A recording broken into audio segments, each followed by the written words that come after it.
Bang! Neevesknives. I'm Jared, and we are live, ladies and gentlemen. Live on Neevesknives. How's everybody doing? Tonight's show is going to be a short one. We are going to only do about an hour. But I do want to check out some of the new stuff that is dropping. You guys can hear me, right? That is dropping.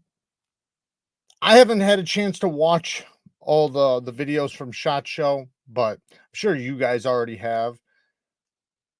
But either way, though, we'll check out a couple things at least that's coming soon. Now, one being the Benchmates. So here, Benchmates dropping a bunch of stuff, it looks like. Now, there's one thing in particular I'm interested in. I know the Bally guys really like the Benchmade Ballys, and they are really nice. I got the Morpho 51, and it's really good. So I understand why. But the one I'm kind of interested in is the one I put in the thumbnail. Now, the only thing is that I can't understand where they got the 225 from. I mean, it's not that big of a deal, I guess, considering it's Benchmade. It's not that bad. But the Griptilian is like, what, 144, 140? The same materials, basically. I mean, it's S30V, but MagnaCut and S30V. Let's say MagnaCut's a lot more than S30V. Does that really take it up over 200? You know, I don't know. Whatever. The butterfly tax. What are you gonna do? What are you gonna do? I do like it though. 60 to 62 HRC is almost a slap in the face though. Considering this is robust, this is thick. It's going to be as thick as the Griptilian. So at least I imagine it is. I could be wrong. 110,000 blade stock thickness. Actually, it might be a little bit thinner. Hopefully it is. It looks cool though. I do like the look of it. So that's badass. Let me scroll back. Now, I did notice that they doubled down on the Narrows. They got the DLC one for $540. If any of you guys are interested in 59 to 61 M390, super thin. Yeah, that's just crazy to me. I don't even know how they got to that number. But yeah, somebody was saying about their fillet knives. They got some really cool fillet knives coming. You know what I actually was really excited about for about 5 minutes until I realized that they're doing a limited run. It's I could bet I could pull it up with you guys. So get rid of that. So Spyderco is doing another knife. It's kind of like the Spy Opera, kind of, but larger with lion steel. It's a titanium frame lock. It looks really cool. However, they're only making 2,000 pieces, so it's super limited. They said it's already almost sold out. It's like, oh, come on, man. Like that kind of just, it ruins it for some of us, because I want to, I want to see, or I want a chance to get one, but I hate to have the chance to get one and then be the only one that has it. I like to enjoy, by sharing it with you guys, and it doesn't make sense after something's gone. It's gone. It's like, was it this one? I think no, it's Benchmade. I'm gonna find it. Oh, here we go. I found it. All right, give me 1 second. I'm gonna pull it up and then I'll pop you guys in. Here we go. Got it. Get it. All right. So StreamYard. Let's go. Bam. Bam. Nope, not that one. Hold on. Sorry, guys. Present.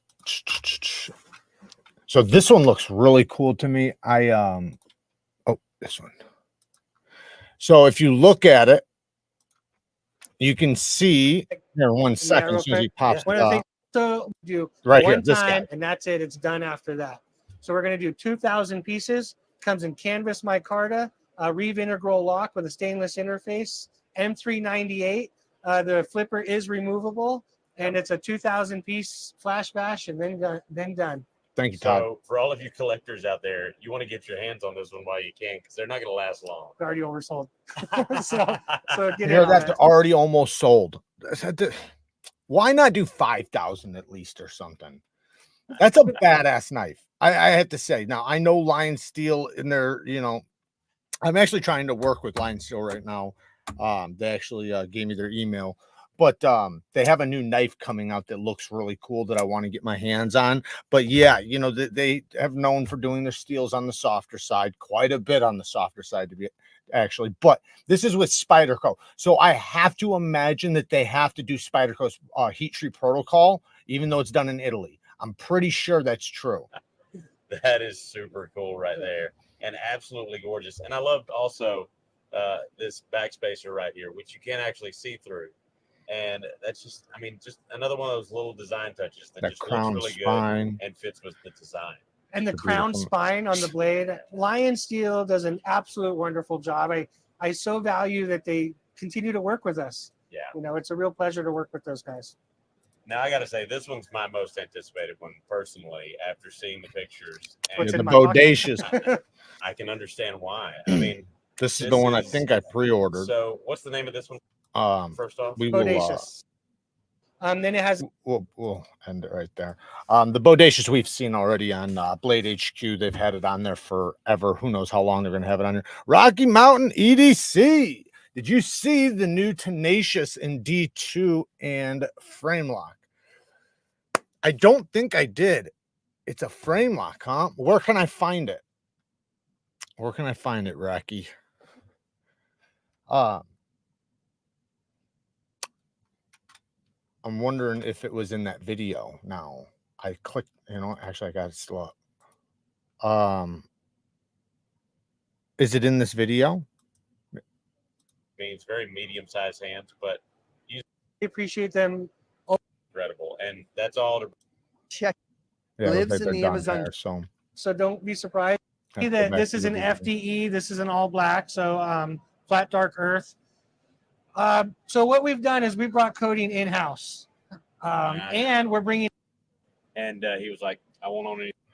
Yeah, I don't see And it that's on really the cool table. too, because Maybe I'm missing you it see though. so many times. I I mean, it looks a what lot you of guys people are want saying. coating on their blades, depending on what the blade steel is, or depending on what the color scheme is. Shout out to Steve, But man. then there's some Thank you, companies brother. that don't Smoky do it Mountain right, and you end up guys. with a very rough Cock from the texture back. when you go to open From it. the back. And it takes a lot of breaking. Man, But I'm with having this, fucking I mean, issues this with them thing is myself, but insane. not nothing that's a big deal. But with my affiliate link with them, and anyways, doesn't matter.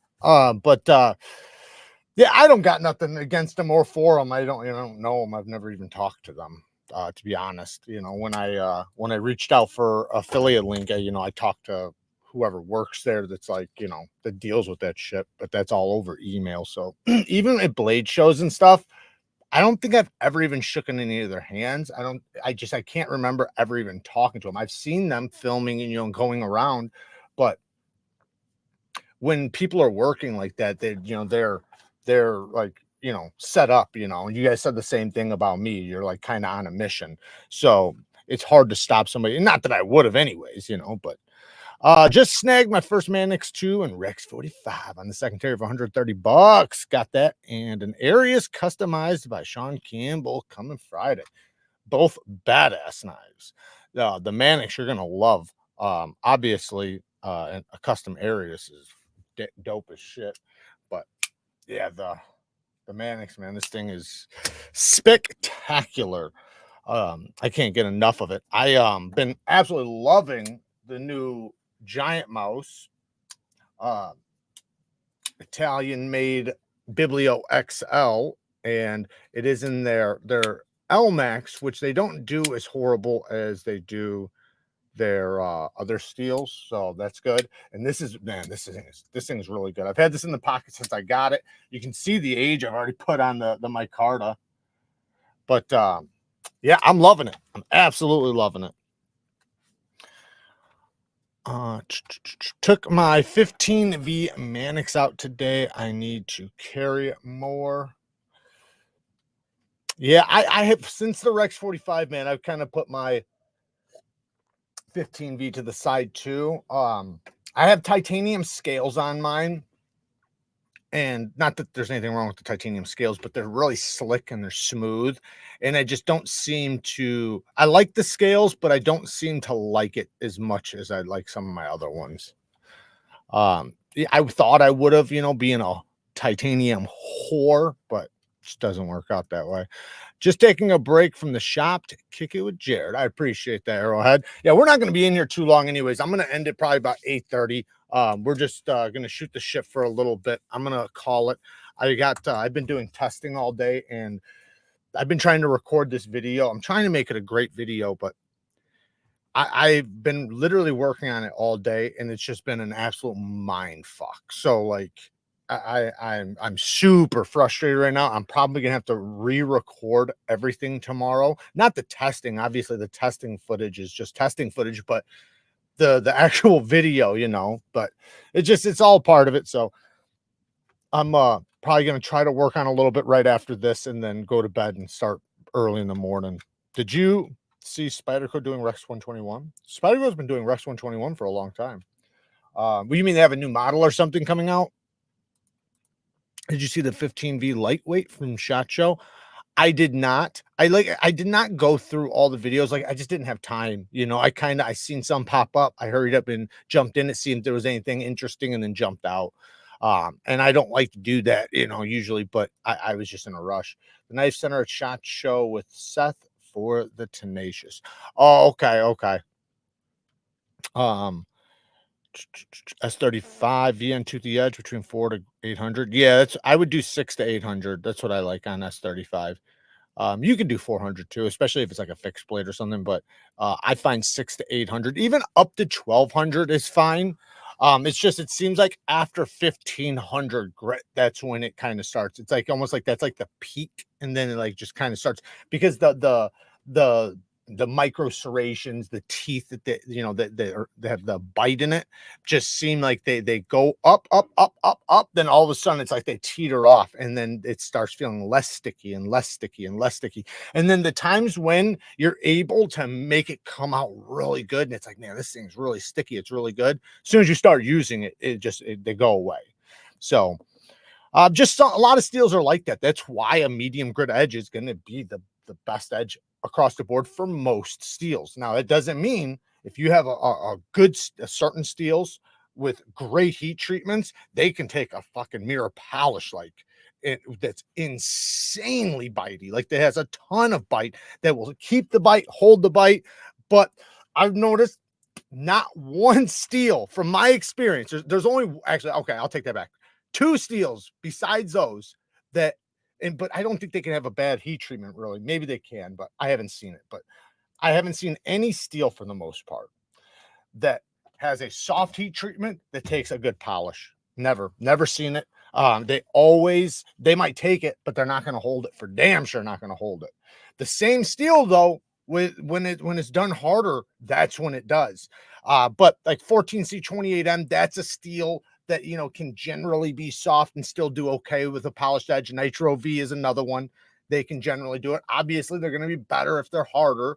But you don't really, I mean, there's a pretty wide range for like 14C, like, you know, 57, 58 up to like 63 or something like that, 64, some shit.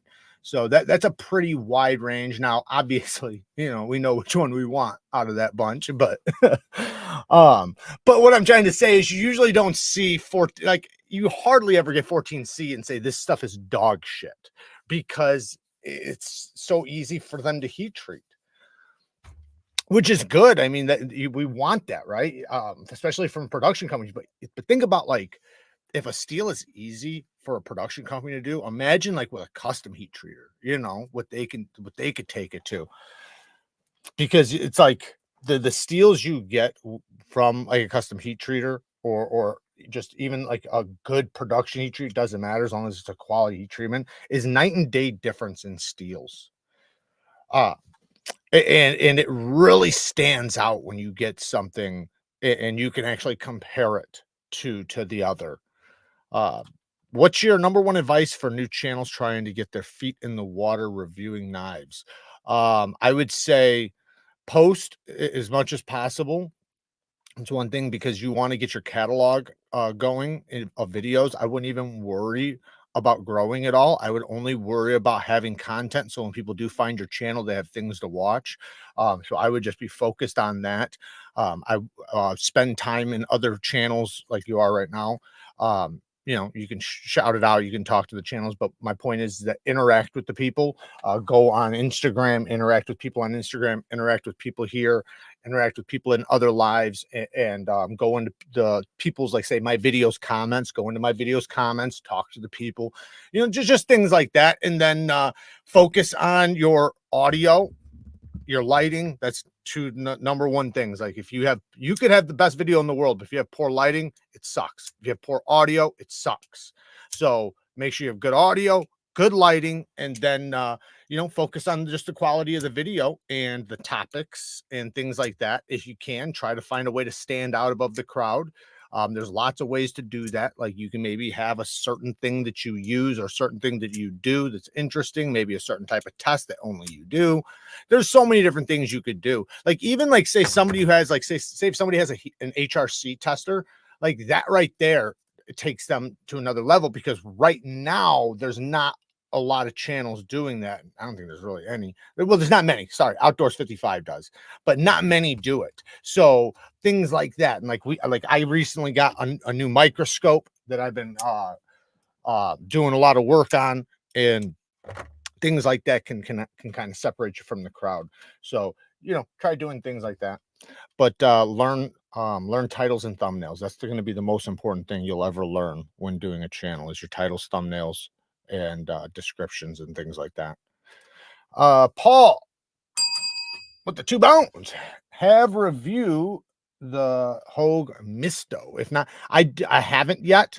I'm gonna try to get it. I tried to reach out, but they're not probably gonna answer me, but I'm gonna still try. But if not, I'll buy it, and we'll get it on soon. My thoughts are it's probably gonna be very similar to the Deca. That's what I imagine. I don't imagine it being very, very different, but I still want to get it on and, you know, do tests and stuff. Texas Knife Guy, the Aussie oh, that's not to me. Thanks for the advice, man. I really appreciate the help. Not a problem. Carry and cut. Just picked up the Hogue Deca, Warning, and MagnaCut. Looking forward to that. KNAF, USA made, baby. Hell yeah. We mostly watch Jared for his pull-through sharpening skills. Exactly. I might just treat myself, Texan says. I just got a Raccoon and I agree for the price. It's a wonderful knife. Stereotype. I have that's not for me. Is MagnaCut overhyped? Yes and no. So I will say no, it's not. It's overhyped on production knives. It's not overhyped altogether.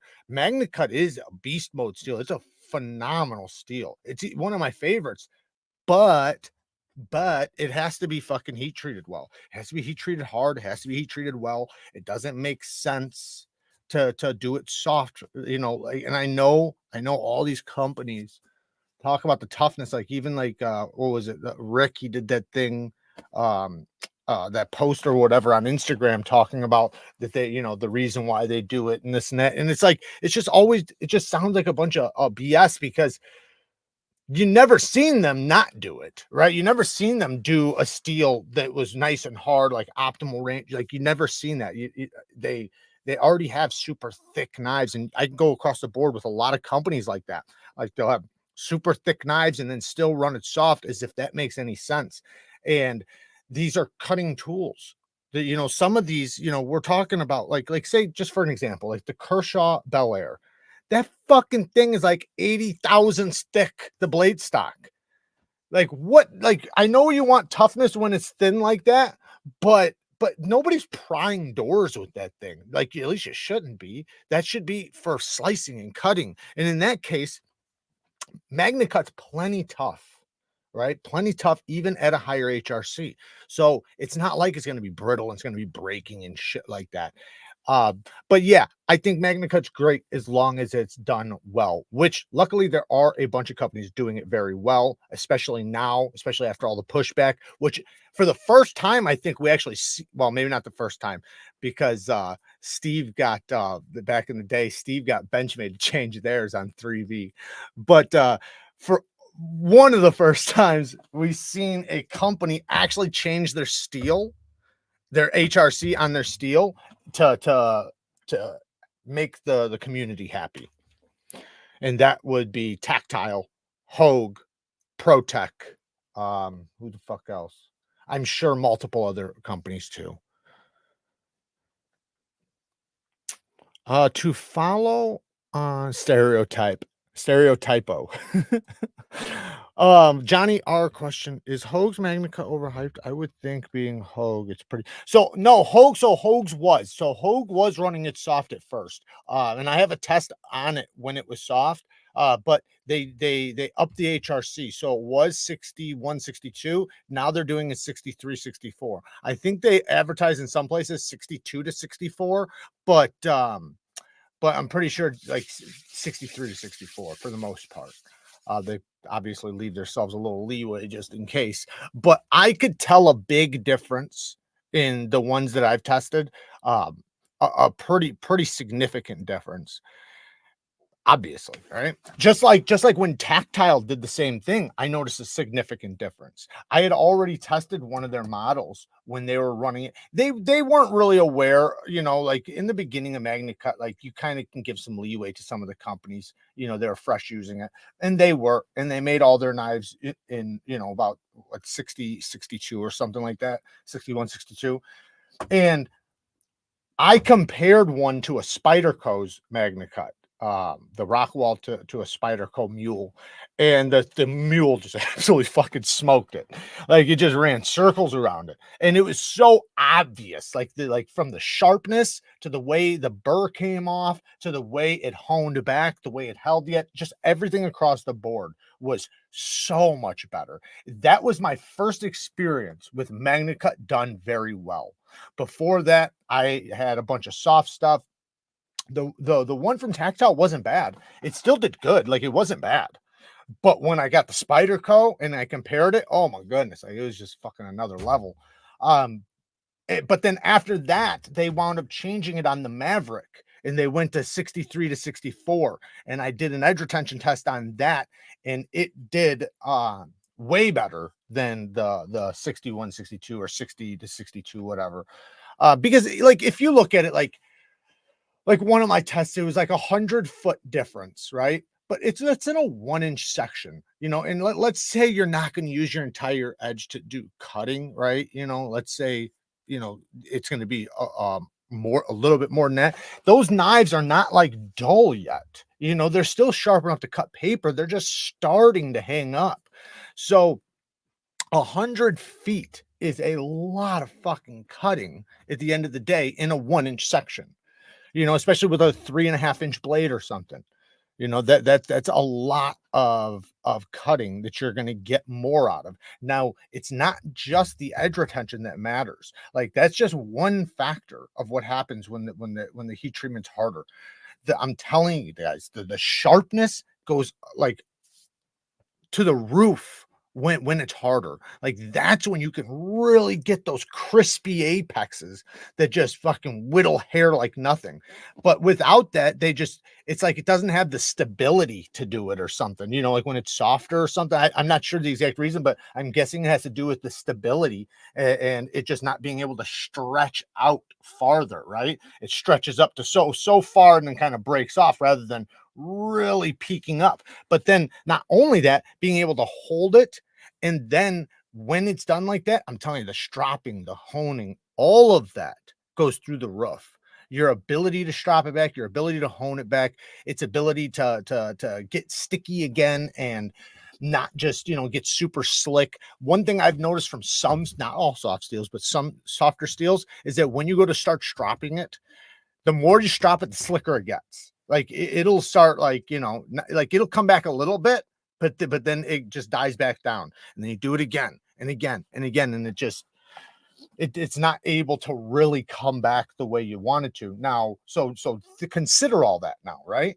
You have the edge retention difference, you have the sharpness difference, you have even just the experience sharpening, and the way the burr comes off is a whole other thing. Like that's a beautiful thing all in itself, when a burr can just cleanly snap off. But considering all that, then considering the stroppability and the honing and how many times you're going to be able to bring it back, right? So that adds a lot onto the table of why you would want it, harder. It's not just like one clear cut thing, because I heard somebody say they compared a steel, and they said, oh, you're only getting like, I forget what they said. I think it was 50 feet or something. They're saying you're only getting like 50 feet more cutting. It's like, no, dude, they're 50 feet in a 1-inch section. Okay, well, that's great. But beside that, look at all these other benefits. Hey, Jared, have you had any of the Two Sons with crystal tie? No, I don't even know what that is. Everything on how the blade will perform is dictated by the heat treatment and HRC. Thank you, Steve. Benchmade's MagnaCut Mini Adamas. They advertise the 60 to 62 HRC, $400. What a joke, because you know it's on the 60 side, right? It's like when you hear that, that is funny, because when you do hear that, you never think, oh, it's 62. You're always like, it's fucking 60. You always see the lower side of it. I'm gonna come off looking like a Muppet, but what is the importance of heat treatment and a proper HRC? Okay, that's what Steve was just answering. Yeah, no, dude, ask any questions you want, man. Trust me, we've all been there. Every single person in this room has been there. You know, we've all asked questions. Just some people have done a lot more research. There's a lot of people in here that know 10 times more than me about fucking all of this. So, you know, hey, Outdoors 55's in the house. We were talking about you a second ago. Every knife should be 66 HRC. Oh yeah. No, I do think that like there's some knives that need to be on the lower side and be tougher, but those are tough knives. Those are knives, you know, that are going to be used, you know, on the tougher side. And you know what those knives are. Like, that's the thing. It's like there's a clear example, you know, like you know, bushcraft and, you know, things like that. And then even say folding knives, like, yeah, there's going to be some, but the overwhelming majority needs to be a good cutting tool, right? That's kind of because when you really look at it, it's like, how big is this thing? What are you doing with it? You're opening things and cutting ropes and straps and zip ties and cardboard, like wood maybe, but where's the, you know, where's the prying at? Like, most people aren't doing it. Most people are using a pry bar for that. And if they want to be able to do that, they're going to get thick geometry. That's what they're going to do. So it doesn't matter. Like, let's say if it's a soft heat treatment, let's say it's dog shit soft, so the toughness is through the roof, or whatever, strength is through the roof. If it's thin, it's going to fucking break or bend anyways. So you're going to want to thicken that case. So there's your toughness. You know, not saying the HRC doesn't have nothing to do with it, but still though, like, you know, in that case, you're going to get something thick. My dad made me a custom fixed in MagnaCut a few years ago. I still haven't had to sharpen it, processed 6 years. Damn. That's amazing. Who knows how many squirrels and rabbits, unreal edge retention, but that's a custom. Yeah, dude, that's awesome. That is awesome. Yeah, that's kind of how I feel like with like some of the steels that I get sometimes from Spyderco. It's like that. And that's why I always advocate for Spyderco's heat treatment, because it's a night and day difference with the exact same steel from other companies. Like a massive difference in just in every way. And just from the ability, like I keep talking about the Rex 45, you know, this stuff, even before I sharpened it, I almost didn't even have to, really didn't have to sharpen it. I wanted to sharpen it, but I kept using it and using it. And then when it would start breaking down to the point to where it really wasn't dull, but you know, like I wanted it a little bit sharper, I just honed it. And when I honed it, it came back like so crispy. And then it held it for a long time. And then, you know, eventually I'd have to do it again, but I was able to do it over and over and over and over and over. Now maybe that steel is just with that geometry and heat treatment is just very responsive to it. I don't know, but it's just, you know, that's what happened. And and it's pretty obvious that it's got a good heat treatment. You know, even just like the way when I did the burr removal, how the burr comes off, like that's a huge indicator when you remove that burr, you know. It's kind of like did you guys see that video I did where well, maybe you guys didn't, but I just recently posted an Instagram video showing an improper burr removal, and the burr was stripped off. Now what happened with that was an Emerson. So that was an Emerson A100 and 154 CM and probably 57 HRC. And what happened was when it came to, I did try to fatigue it, by the way. I actually did. I didn't say it because I didn't have enough time because my time was limited in, the video. But in reality, what happened was I did try to fatigue it. I fatigued it over and over and over, but it just would not fucking come off. Then finally, when I stripped, because I finally said, I got to strip this thing off. So I stripped it off. And when I did, steel left and steel stayed. And it made it like to where it's like, well, now I'm going to have to strop it to death. So then I stropped it to death and it was like to no avail. And, but that compared to some other steels like that, when I remove the burr, like when it's just like it just snaps off, or maybe it snaps off in pieces, right? But it does the whole way through.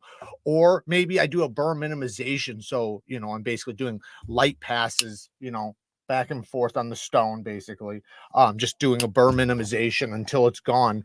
It actually comes off nice and clean and reveals a nice clean apex. And that level of sharpness is way higher than if you have a bad burr removal. Got the Pena Paramore and M4. How is Riyad's M4? I don't know about their M4. Usually Riyad does a pretty good job. Riyad's had a pretty good reputation for even doing M390 pretty well. M390. There's actually some cut tests with them, and they probably had the best edge retention M390 that's been on record yet. I'm not sure compared to Spyderco though. That's probably comparable to Spyderco, but I don't know about the other steels though. I would imagine they did a good job with it. I'm working with them right now. I probably shouldn't even talk about this, but I'm working with them right now about possibly doing some K390 at 63 HRC. Jared Matthews just became a member, man. Shout out to you. Thank you, brother. Do ceramic rods work on K390? Yes, it's just you're not going to sharpen on ceramic, right? So when you have your K390 and it's time to reprofile and sharpen, you're not going to do it on a ceramic. You're going to do it. You want to do it on a diamond. You want to do it starting with a low grit and move your way up, right? If you're just like tuning it up or something, you could start with a medium grit. But the point is, though, is that with the ceramic's being used for a different thing. It's not being used to cut your edge bevel in. It's being used for multiple things. Refining your apex, refining your edge. You could use it for a micro bevel. You could use it for burr removal.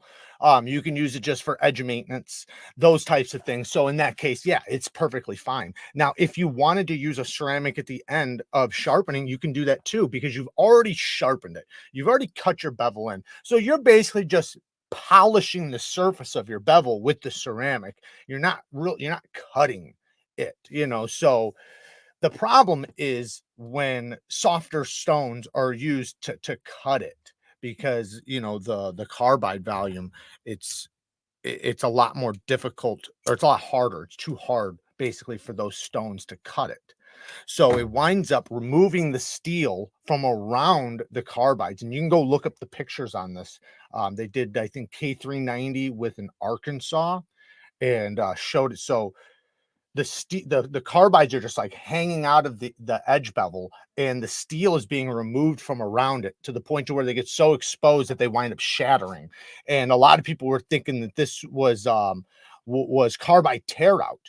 It kind of was. They were kind of right. It's kind of the same thing, but it was basically carbide cracking, shattering, and falling out. So it wasn't being tore out, but kind of was in a way. So they were kind of right and wrong at the same time.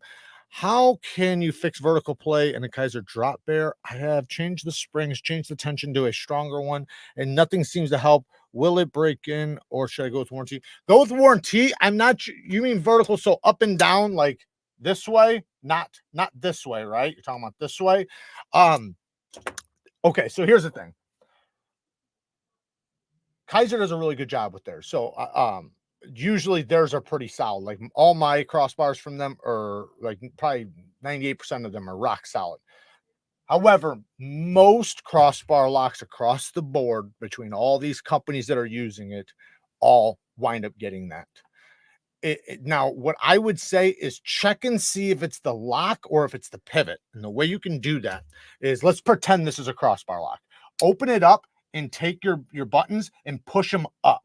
Push them up as hard as you can and then check it. If it doesn't go away, it's probably the pivot play. And then leave it open and try to pull it back and forth like this and see if you feel movement.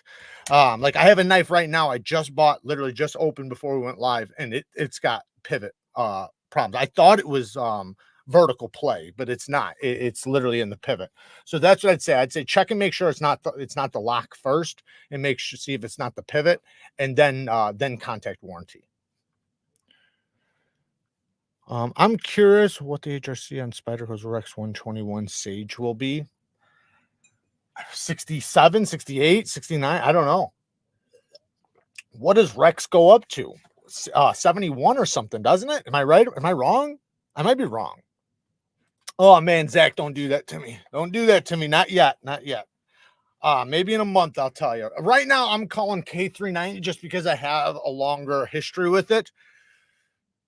But of the same reasons why I like K390, I'm starting to love Rex 45 for. So, but I will say Rex 45, or sorry, K390 is going to hold a longer edge. But that's not always the most important part to me. Like, I want the steel to hold its best edge for that steel. But what I care about is like the levels of sharpness, the types of edges it takes, how does it take an edge, you know, how well it holds an edge, but then also like, you know, just all those things, the edge stability. That's what I care about. You know, I obviously want superior edge retention always, but I'm saying sometimes like I can have a steel, like say MagnaCut, right? Well, I might like another steel a lot more than MagnaCut that doesn't have as much edge retention because of the other experiences I get with it.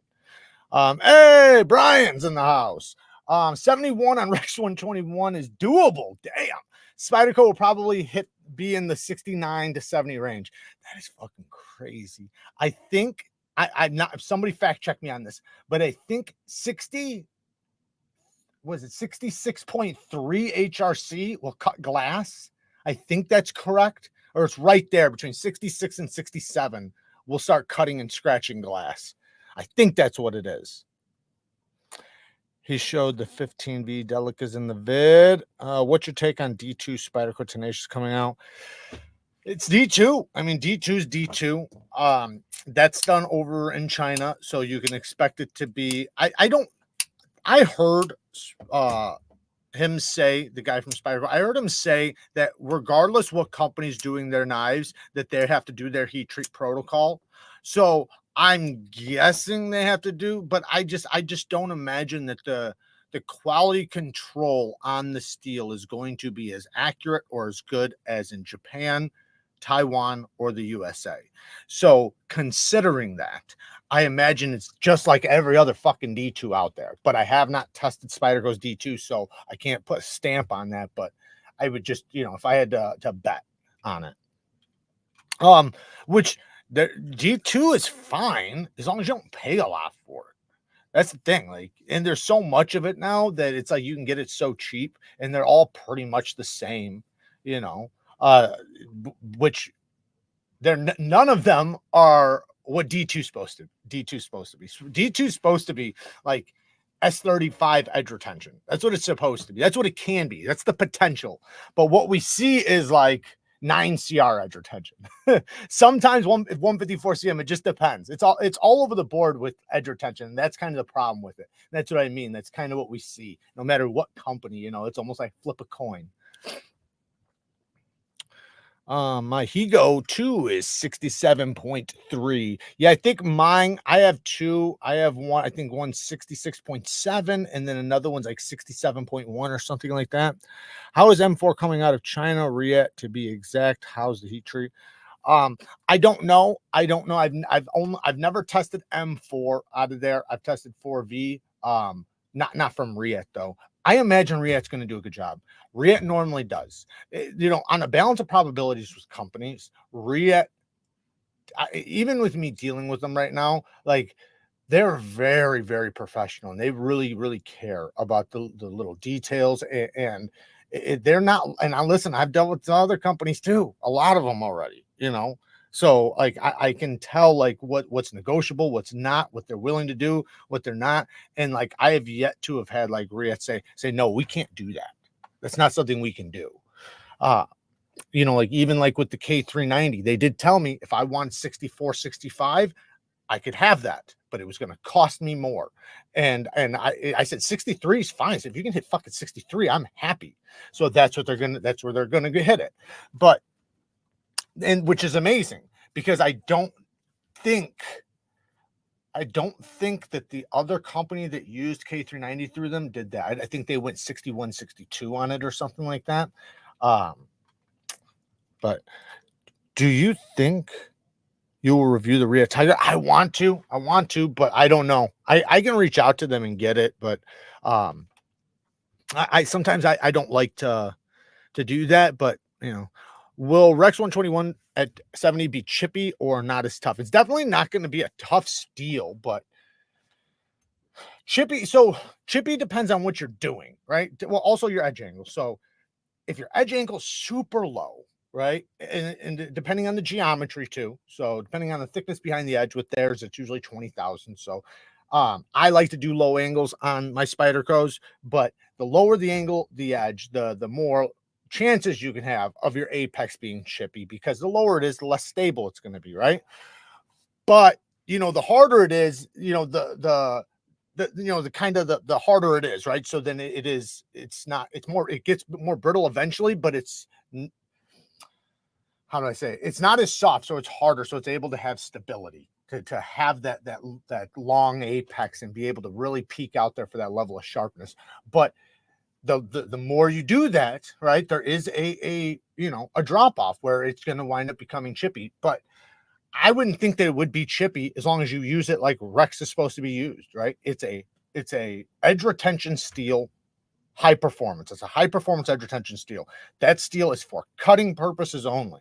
It's not a pry tool. It's not a chopping tool. It's not for impact. It is for cutting purposes.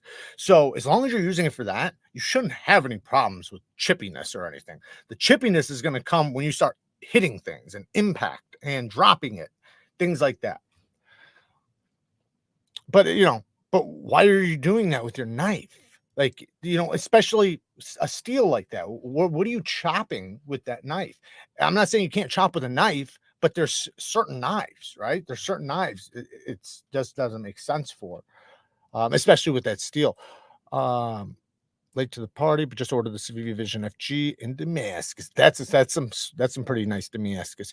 Hey, Todd, thank you, man. I missed the donation for memberships, but I can't see it. So let me see if I see Dukes of Hazzard with the 5 bones. What's up, Fagans? Carry something, anything, people. It's crazy out there.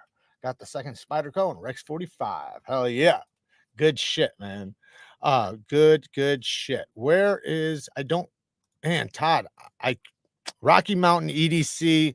How many members did he give? Thank you, Rocky Mountain EDC. Thank you, man. I appreciate the donation. Oh yeah. I can't, for some reason, I can't see it, which normally I can. Thank you, Rocky Mountain EDC. I do greatly appreciate it. Let me see if I can see it over here on this end.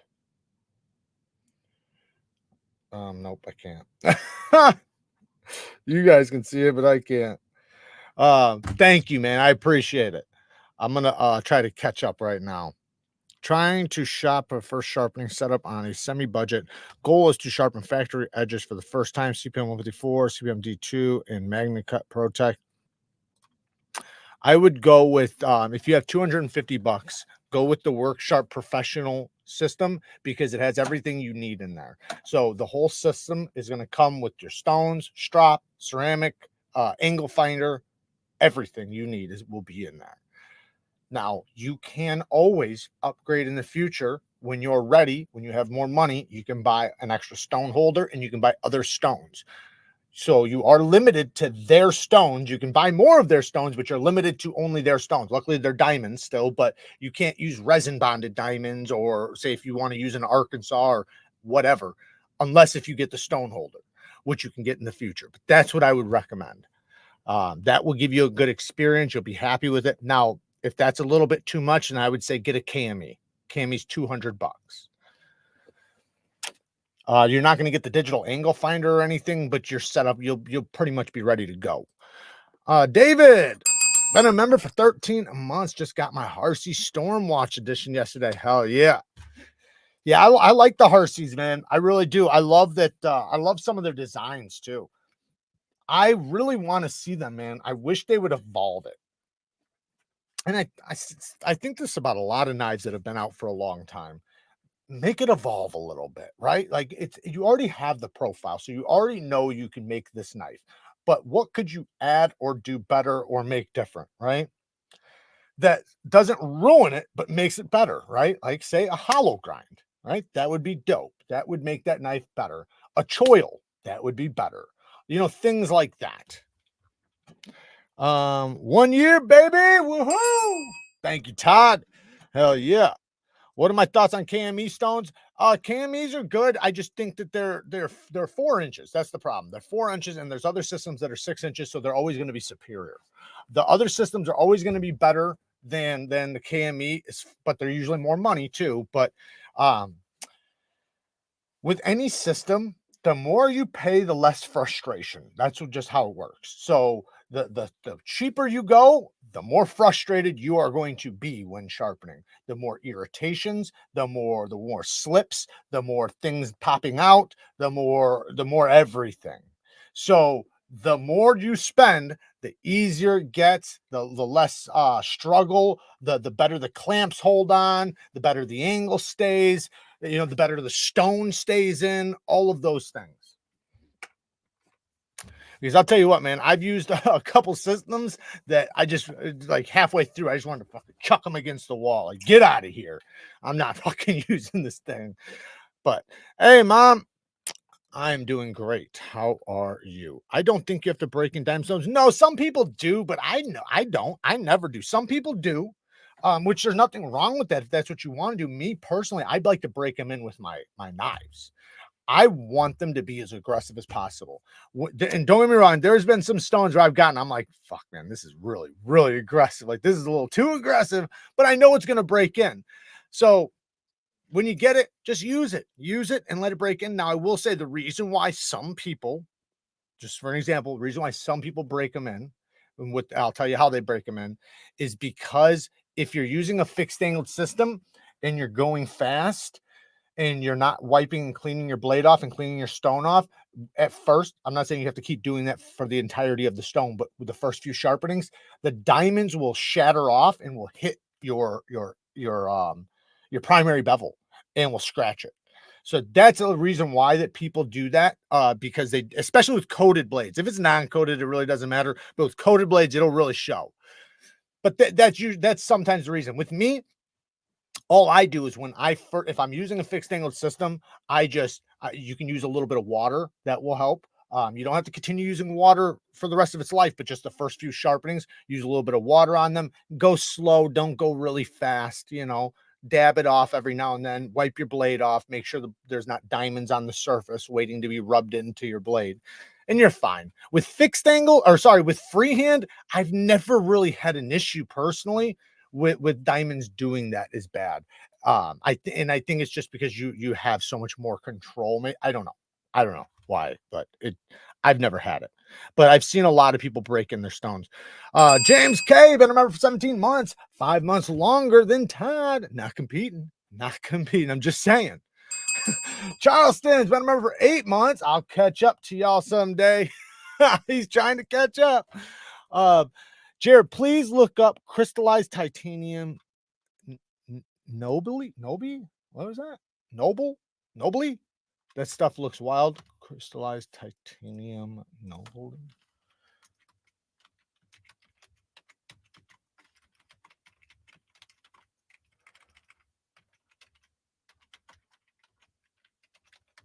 Hopefully I spelled that right. Okay, I'm guessing this is it. Wrong guy.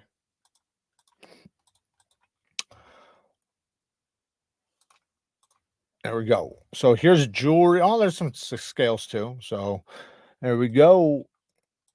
Looks pretty cool.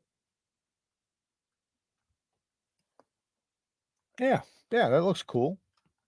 I think I've seen this like on some customs. I've never had a knife with it, but I think I've seen it. And who is it that does it's one of the South African knife makers. They do shit like that on the inside of the scales, like it looks like that. So when you're looking at the knife, it actually looks like crystals on the liners and stuff. It looks really cool. I can't think of his name. Arnold Bernard. Arnold Bernard, I think, does that. Looking at buying a Migueron Valona or QSP Canary, which would you recommend? The Valona is a big knife. The Canary is a small knife. They're very, very, very different. I would say if you're trying to go with the Canary size, then you could go with the Curix from Migueron, which it's still a little bit bigger because the Canary's small. I don't have one sitting here, but the Valona is a 9-inch knife. The Canary's like this big of a knife, so they're just very, very different. But take that into consideration. Which one do you want? You want a big knife or you want a small knife? Since I'll be sharpening for my first time, what's the biggest repeatable mistake that people make? Oh man, there's a lot. One is so one thing is that the heel and the tip for fixed. You're talking about for wait, are you talking about for freehand or fixed angled? Because I'm guessing fixed angled. I'm just gonna guess. If it's with fixed angled, then the biggest issue people have is hitting the tip and the heel. So what you do is this is the biggest mistake with freehand, or sorry, with fixed angled. When you're going across the blade, don't let the tip of the knife go past the center of the stone. Stop the stone, because what'll happen is if once you get to the center of the stone, so like say if this is the tip of the knife right here, right? This is the tip of the knife and this is the stone. Once it gets past the tip, it go like that, and then it'll roll your tip. And that is a motherfucker to get out. And if you do it twice, pack a lunch. Do it 3 times, you might as well just wait till the next sharpening to get it out, because it's not going to come out. Like you'll be struggling for hours trying to get it out. So stop. I would say just as soon as you see the tip go past this side of the stone, stop. That's like the biggest thing I can tell you. The heel of the blade, you can take the heel of the blade and kind of curve it a little bit with a fixed angled system if you want to get that, but don't do that too much. But the heel of a blade is in many cases, because of a plunger grinds and bad sharpening choils, is thicker. So sometimes you won't be able to reach the apex, the first sharpening there, and then sometimes at the tip too, just because of thickness differences. You can do it, but you're going to remove 98% of steel from your edge in order to hit 1% on each side. So in many cases, I recommend against it. I recommend just get it on the second sharpening, because you're using like a year's worth of steel in order to get something out that's not going to make a difference. Biggest mistake in sharpening is when you rush the whole process. I'd say biggest mistake is when you slip and cut yourself. I've had that fucking many times. I wanted a locking gentleman knife. Those sights you sent me were good. One time I was sharpening, and it was at the end of the sharpening. It was fixed angle. I was testing a system out. I got the system and I'm sharpening, and everything's going really good, but I'm starting to rush a little bit because I'm getting to the end. So I'm kind of going a little bit faster, and you kind of, not that I'm putting a lot of pressure or anything, but you get into a habit. So it's like you're in a flow, right? So I'm in a flow. I'm at the end. I just did my burr removal, and the fucking thing is brutally sharp, and I slip. The stone slips and I go right across my hand. It cut me good, like real good. I still think about it. I still think every time I'm sharpening, it's like that memory comes back. Like, don't you do that again. I got distracted while freehand sharpening once. Mike Emler fucking stabbed himself through the hand one time. Yeah, man, accidents are gonna happen. I think honestly, freehand is safer than fixed angled. To be honest, like I've done both so much, and by far, I feel safer freehand than I do with a fixed angled. Just because, like, this is what's happened a few times. Like, say HAPSTONEs, the rod is magneted on. So if you're putting too much pressure down, that magnet will pop, and that's a scary situation. When you're going, the stone can slip off of the knife, like what happened to me, and you can go right into the edge. So with freehand, you're not going to do that. If you sharpen in hand, you could maybe argue that could be a little bit, but hey Jared, I was wondering how could sharpen the jimping on my Benchmade Reptilian? How could you sharpen the jimping on your Benchmade Reptilian with a wheel, a cutting wheel? Get a cutting wheel and just cut your jimping deeper and sharper, like from a Dremel. Get a Dremel cutting wheel. That's what I would do. You could also use a file. I mean, you could get not a bastard file, but like a rat tail file, and do it like kind of like a chainsaw file. There you go. The chainsaw sharpeners, you know, for the chainsaw. They're like little rods, and they're small, and they're for sharpening. So that's just another way. I hit the tip of my knife with a staple. How to fix it? Resharpen. You just got to resharpen it. You just got to sharpen it out. If it, you know, if the tip is broken, in some instances you can take it from the spine, but in the case that you're talking about, it's probably on the edge. So I would say just resharpen it. Unless if the tip is broke off. If the tip is broke off, then in a lot of cases I would say sharpen, or not sharpen, but remove steel from the spine. That in many cases is the better way to go, because to remove it from the edge takes life away from the knife. To remove it from the spine doesn't really do anything. I've got videos doing it if you want to watch, and you'll see like I did it on a Yojimbo. I think I've done it on a couple Yojimbos, Yojimbos, and it looks exactly the same when it's done. It actually still has a factory edge on it when it's done, because, well, pretty much. I mean, I resharpened it, but the tip broke, so it was only the first sharpening it ever had. So if I would have taken that steel from the edge, it would have been like it would have looked like it was 10 years old.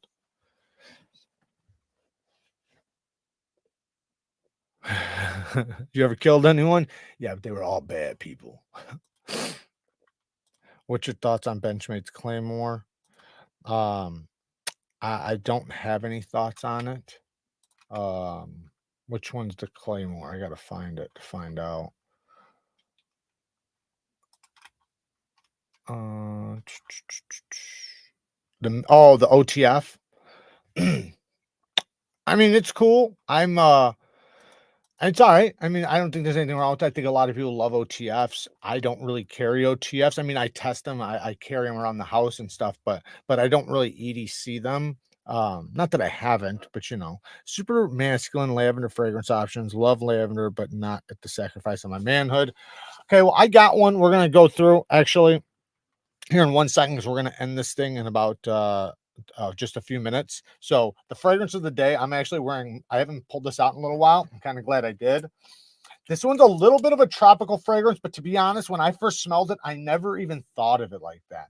I thought of it almost like it's weird. It has like almost like a metallic, sweet metallic. It's kind of it's funny, but in a good way. It's great. Now it's supposed to be a replica of Polo Black, which I'm going to show you guys the breakdown of Polo Black.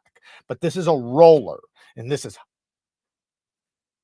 Musk and Hustle number 221. Now here is the breakdown of the scent, and you can see. Oh, where'd it go? Come on. You can see tropicals right off the top, right? Because it's supposed to be like a tropical fruity scent, but at least with this one, I'm telling you, like it had that woodiness does something to it that does, you don't pinpoint, at least for me, I don't pinpoint fruity or tropical at first. It does have a little sweetness, but it has like a sweet metallic smell almost, or something. It's something in there, almost maybe even like you could throw like leather and wood and maybe even a couple other things in there, and whatever that mixture makes is, you know, like makes something unique. Now maybe it's the terpenic, whatever that is, but it's really good. It's really good. You can just see it. This is a roller, and look at how much I've used. I haven't worn it in a little while, but you can see it's been used up quite a bit. Now here is the actual one I'm doing. What I like about the rollers, come on, is that they are an oil. It's not it's not an alcohol. So the oil is much thicker with these. They last much longer. They're more potent. Like these things, there's not very many rollers that I've seen where it's not like damn near beast mode. The oil is just so potent. So you don't need much. You just literally just go dab a do and then dab it, dab it, dab it, dab it. You're good. Because it's an oil. So it's not like you don't have to spray. You just literally just dab it in a couple areas. Wherever you put it, just dab it in other places, and yeah, you'll the scent will last. So this one's for basically any weather, cool, cold, and warm. Versatile fragrance goes difficult to beat. 221 inspired by Polo Black. Sweet top notes of mango, tangerine, and lemon are balanced by the depth of sandalwood, tonka bean, and sage. You'll turn heads no matter when you wear this fragrance. So that's the one I'm wearing today. And yeah, I like it. I was mixing this one a little bit in the beginning, but it's pretty good. I would say if you want to try it, just get a sample of Polo Black. You can probably get it for like $10 because the Polo Black's not going to be very expensive.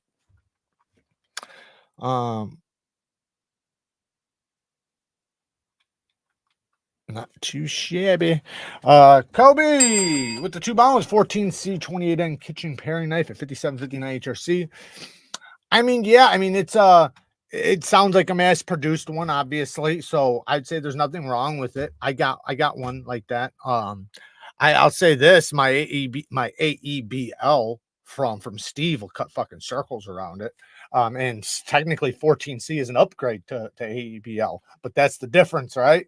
Because it's 63.8 HRC versus, my 5758 HRC chef knife in 14C. Doesn't even compare. But it's still good though. Like I've never had a problem with it. It still holds an edge. It deburrs fine. It sharpens up just fine. So I'd say you're still fine. It's just not going to be like, obviously with a chef knife too. I know some people might think of like they want it to be tougher because it's thin and because you might hit bones and stuff, but I don't know about that with a chef knife. I almost feel like it's better to be harder. I haven't been able to do real thorough testings. Actually, Steve would be the one to really talk to about that.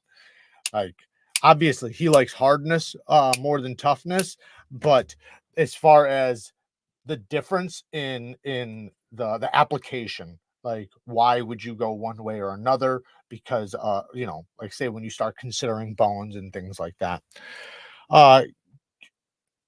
76 with the 5 bones. Jared, did you hear about Spyderco's upcoming release of the Sage 5 and Rex 121? How do you think they will compare to Rex 45? It's going to be superior to Rex 45 as far as edge retention. I don't know how it will be as far as sharpening and stuff like that. But a Rex 121 is the highest edge holding steel that we know of. We were talking about it earlier. They're probably going to do it between 69 and 71 HRC or some shit, 69 to 70 HRC. So think about that. Fucking, it's going to be able to cut glass. So, yeah, that's a beast mode steel, absolute beast mode steel. Now, as far as comparing it to Rex 45, I don't know. I don't know without literally comparing them next to each other. Because maybe Rex 45 holds an edge like a motherfucker, but maybe it doesn't take the best edge. I don't know. I'd have to test it. I've sharpened it in the past, but it's been so limited and it's only been a couple times, so I'm not holding on to the memory. I got a TR3 recently, and out of the box, it doesn't cut paper as easily as my Vision FG. Is that just protecting or does it need work? It probably just needs to be honed and stropped. I'll say I always take a factory edge right away and I strop it. Now, unless if I can look and see that they fucking overstropped it, but usually what I do, my favorite thing to do is take the knife fresh out of the box and put it on my honing stone. I'll take and put it on like a 3000 grit stone, and I'll literally do like 3 to 5 passes per side, super gently. Like anybody can do this. You don't even have to be a good sharpener to do this. I mean, it's so damn easy. I'm literally like just gliding it across. Like you could do 2 fingers, and I just do that on both sides a couple times, and then I'll touch it and feel how it feels, and then I might pass it on the strap a couple times, and that takes a lot of factory edges. Like if they're a good factory edge, like if they're a bad factory edge, and especially with a super high angle or something, there's nothing you can do but sharpen it. Because when you have a super high angle, your edge is just obtuse. Like it doesn't have the ability to be sharp. So you have to cut that thing down and make it turn into a good proper edge. But if it comes at a good angle, then you can actually do things to it without sharpening it. Oh, Breeze is in here. I think I made a wrong turn to wind up here. You must have if you're here. Everybody in here made the wrong turn. So welcome. Shout out to Breeze. Rex 121 will probably shatter like glass. I don't know. Maybe. What's your favorite between 1981 and Brooklyn Fragrance now?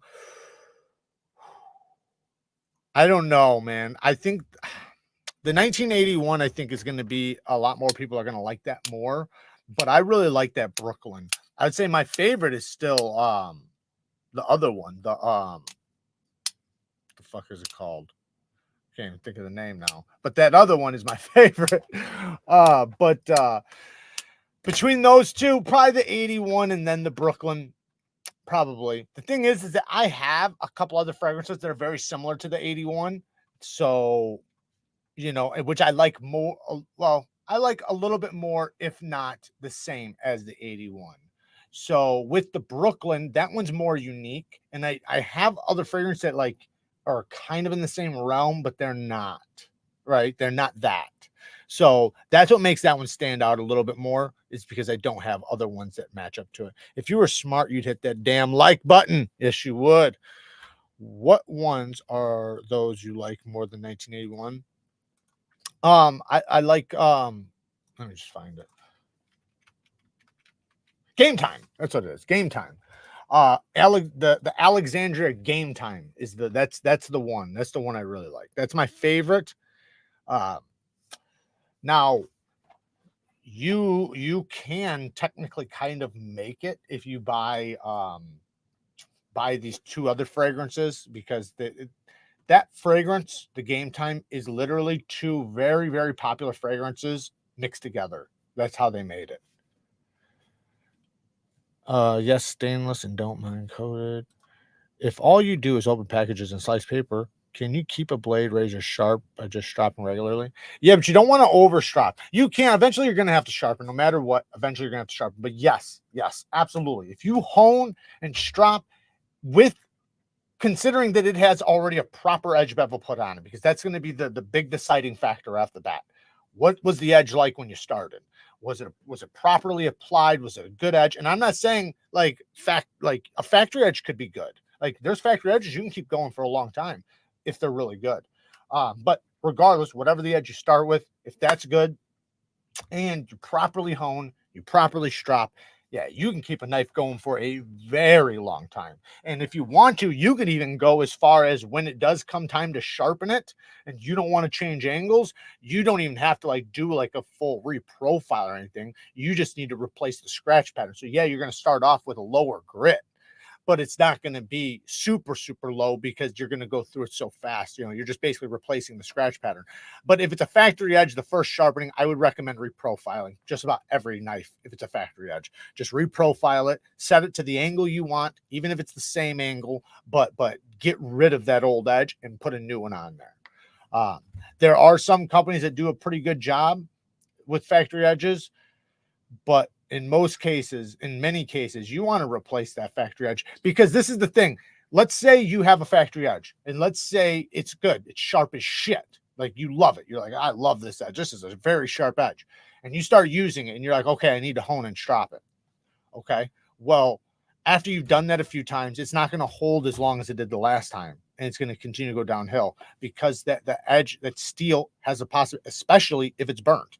So if that steel happened, which is like probably like I forget, I don't know if this is scientific or not, but I heard there's like a 25 to 30% chance of an edge being burnt, like from mass produced, and from smaller companies is probably way higher than that. But let's say on the low, that's what it is. If it's a burnt edge, it's not going to strop and hone back the way it would after you've sharpened it a couple times. The difference in after you've sharpened it a couple times versus its first edge, you can't hold it against its first edge. Almost like even with me, like when I have a knife, if I have a knife right now and it just goes dull right off the bat, I don't even fucking think about it. Like I don't even consider that, because I just think, yeah, well, the edge angle's fucked up. They used a hot belt. They fucking probably used a bad belt. You know, so I just need to put a proper edge on it. Great advice that I haven't heard before about replacing the factory edge. All I have is the old Spyderco Sharp Maker. Still good or trash? I would say I wouldn't use it for sharpening. I would use that for honing and maintenance. I would say if you want something that will sharpen your knife like that, I mean, I just get a couple bench stones, and a stone holder and an angle finder. Like literally, I'm actually testing one right now, so you might want to hold off on that, because I'm actually testing something that you might be interested in.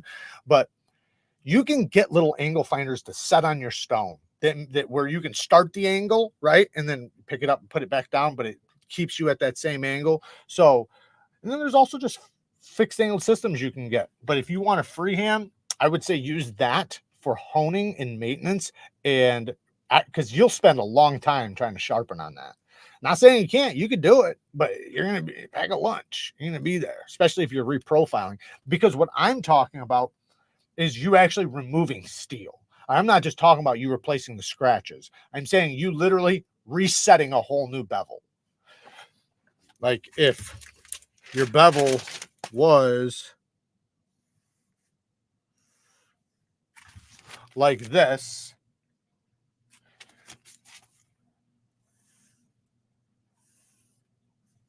actually, I fucked up.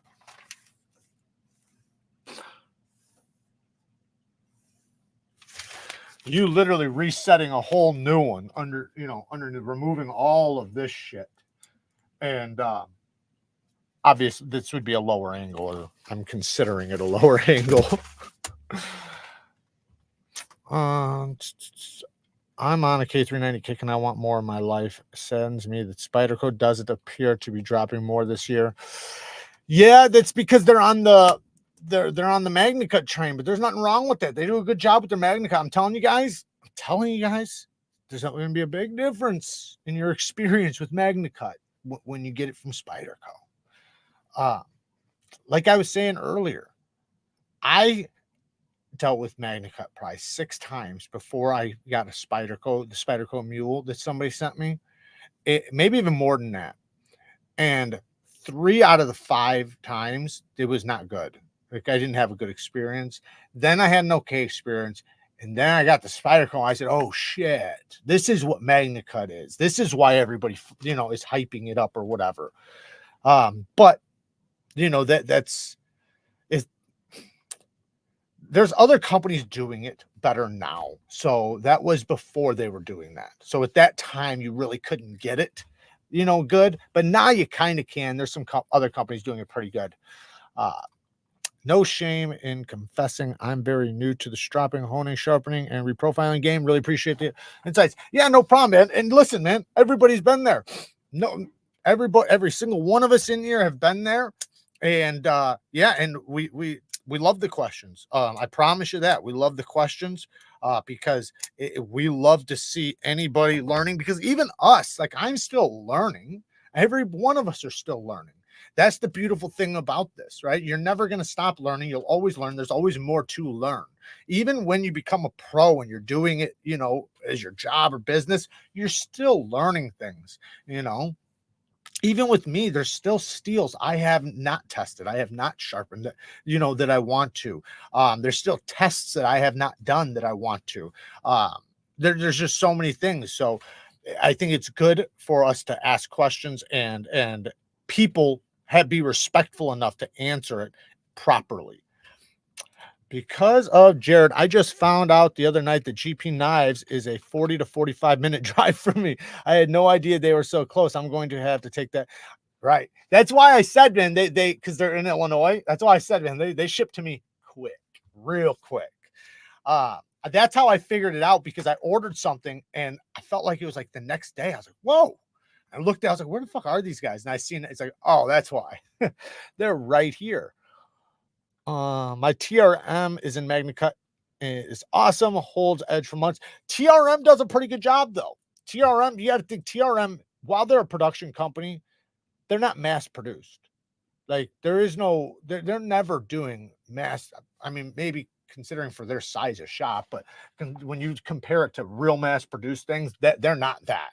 They are a small company making knives. So you are going to have the ability for them to be a lot more controlled. And then they probably have only a handful of workers. So you don't have umpteen people doing the same job. You know what I mean? Gonna pull the trigger on the Work Sharp field sharpener. Feels like the best place to start. That's a great one. That's a great one to go with. Now, I would say, while you can use that for sharpening, full-blown reprofiling sharpening, you can use it for that. I would say I would say use it for edge maintenance, honing, and then if you're in the field and you really need to sharpen, you can. That will preserve the diamonds on there and it will make it last a lot longer. Now, if you want a sharpening device, they have another system very similar to that, but it's bigger and it's like a bench stone, and it's not expensive. It's just a little bit more than that one, but they're bigger plates. It's a bigger surface area. So I'd say go with that one. I saw TRM's coming out with a fixed blade, a little pricey, but looks good. Yeah, I seen that too. The way you handle knives in your videos makes me feel like you have some martial arts experience. Am I wrong? I did a bunch of martial arts when I was a kid, but I've grown up with tools my whole life. I did construction my entire life, so tools and weapons, and I mean, I was raised with firearms. I was raised with knives. I had my first pocket knife.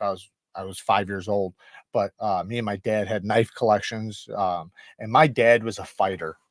So he raised me to be a fighter. Like, that was just a normal thing. You know, like there were times I'd get up, let's box. You know, that's just the way it was. So, you know, seeing all that, you know, and then we always had weapons and things like that, and tools and pretty much everything to do anything when it comes to destruction and fucking shit up. So it's just, you know, in my bloodline. All right, guys, I'm gonna get out of here. Like I said, I still got some shit I gotta do tonight. Sorry, we're cutting it off early tonight. I do appreciate you guys being here. 151 of you guys, man. Thank you guys so much. Thank you guys for the donations. Thank you to the new members. Shout out to the members we already have. I have not sent out the packages for the winners from the members live. And just so anybody who's not a member knows, we're probably going to do, I thought about this, possibly do a giveaway every members live. Maybe we'll just do like one giveaway or something, one or two, which will equal to once a month, because normally I do 3 a month, right? So I could just do maybe we'll see. But guys, work hard, stay tough. Until next time, peace.